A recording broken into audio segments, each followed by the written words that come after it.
Hi hello నేను Anitha welcome to Anitha Archana vlogs. Hi అండి. నాది చార్ధామ్ యాత్ర అవుతుంది, మీకు తెలుసు కదా. అయితే యమునోత్రి అయిపోయింది, గంగోత్రి అయిపోయింది.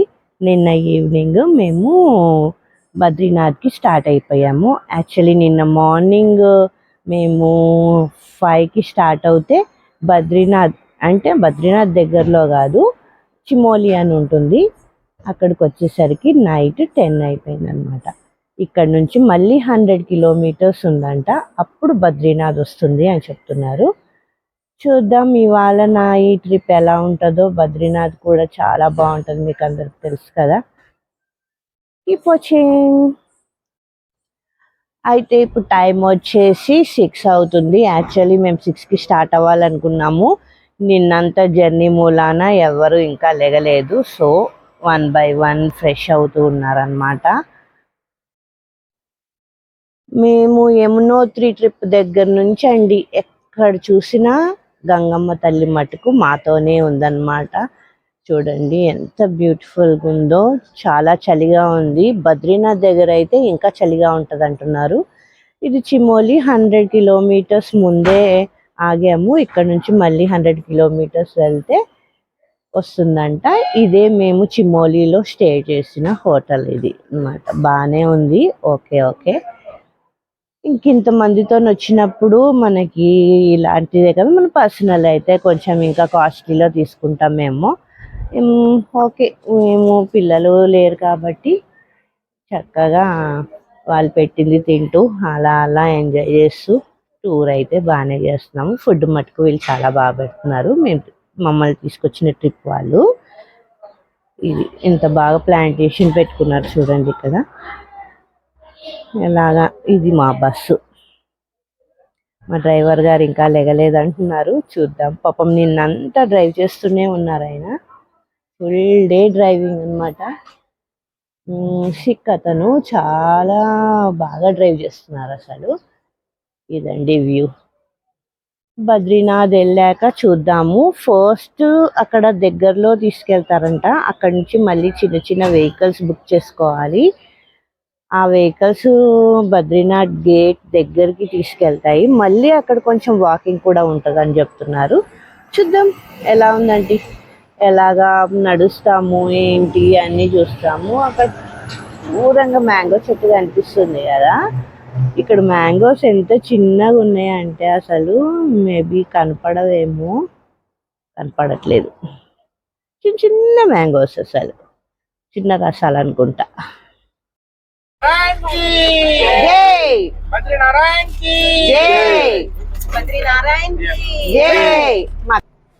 మధ్యలో మాకు రిజిస్ట్రేషన్స్ అన్నీ చెక్ చేశారు, హెల్త్ చెకప్స్ అవి చేశారనమాట. ఇంకా అందరం దిగాల్సి వచ్చింది. 1 by 1 చెక్ చేశారు. ఇది ఒక ఫార్మాలిటీ అంతే. ఇంకెక్కడి నుంచి బద్రీనాథ్ మనం ఎంటర్ అయిపోయినట్టే. అసలు కొండలు గుట్టలు ఇవన్నీ చూస్తుంటే అయితే మనం ఇంకో ప్రపంచానికి వచ్చామేమో అనిపిస్తుంది అనమాట. అంత బాగుంది అసలు బద్రీనాథ్ కూడా. ఇక్కడ బ్రేక్ఫాస్ట్ కోసం ఆగాము. చూడండి లోయ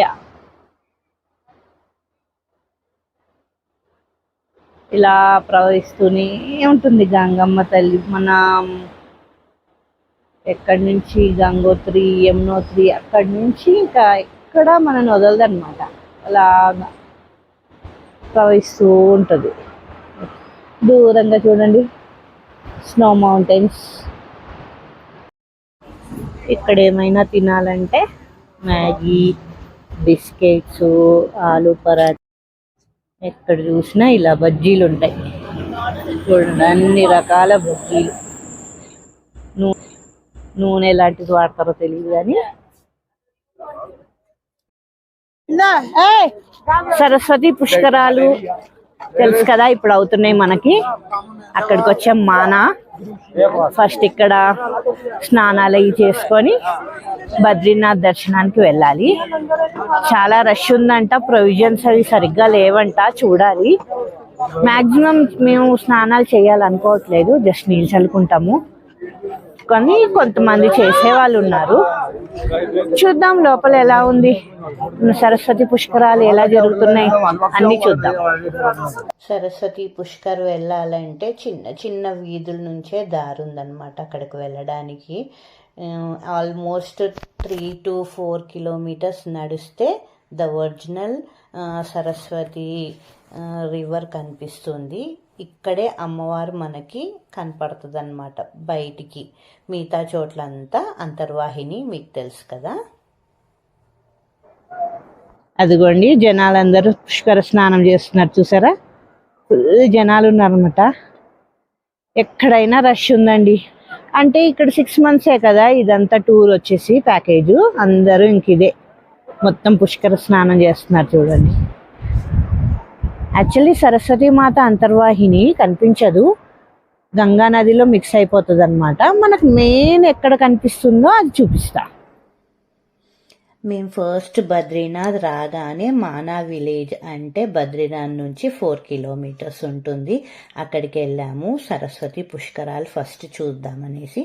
అక్కడే మనకు వ్యాస మహర్షిది గుహ, వినాయకుడు గృహ ఇవన్నీ కనిపిస్తాయి అన్నమాట. వ్యాస మహర్షి బోధించిందంతా వినాయకుడు విని తన దంతంతో రాసేవాడు అని అంటారనమాట. ఈ గృహ లోపల చాలా బాగుంది, కూల్గా ఉంది. ఇక్కడ వీడియో అలౌడ్ లేదు, జస్ట్ నేను పైన వాటికే చూపిస్తున్నాను అనమాట. లోపల వచ్చేసి వ్యాసుడు విగ్రహం, వినాయకుడు విగ్రహము, ఇంకా విష్ణుమూర్తి, శివుడు అట్లా అన్ని విగ్రహాలు ఉన్నాయి.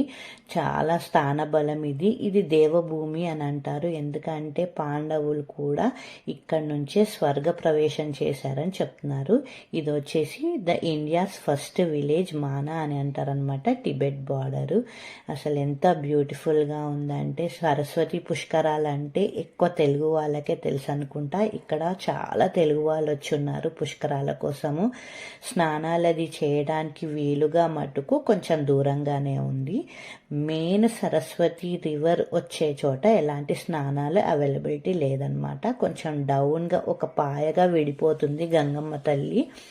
ఆ గంగమ్మ తల్లిలో మిక్స్ అయిపోయిన దగ్గరే అందరూ పుష్కర స్నానం చేస్తూ ఉన్నారు.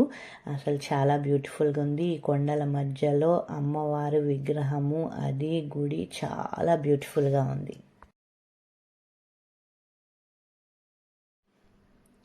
ఇది వచ్చేసి సరస్వతి మాత రివర్ అన్నమాట. ఇక్కడే అమ్మవారు ఒరిజినల్ రివర్ అన్నమాట. ఇక్కడే అమ్మవారు మనకి కనిపిస్తుంది చూడటానికి.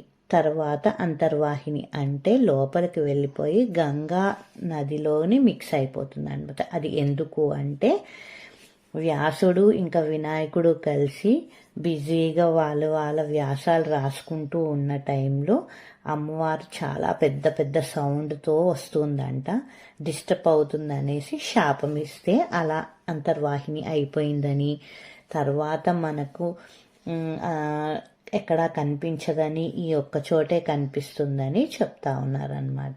చాలా బ్యూటిఫుల్ అంది. చూసారు కదా, ఇక్కడ నుంచి వచ్చేసరికి ఒక పాయలాగా అయిపోయింది. ఇక్కడ గంగా రివర్లో మిక్స్ అయిపోయి ఉంటుందంట. ఆ డౌన్కి వెళ్ళిన తర్వాత పుష్కర స్నానం అవైలబిలిటీ ఇచ్చారనమాట. ఇక్కడెక్కడ పుష్కర స్నానం అవైలబిలిటీ లేదు. కానీ అమ్మవారిని చూస్తే అయితే 2 కళ్ళు చాలలేదండి నాకు. స్నానాలు చూసి అందరు ఇలా పిండ ప్రధానాలు అవి చెప్పుకుంటున్నారు వాళ్ళ పెద్దవాళ్ళకి.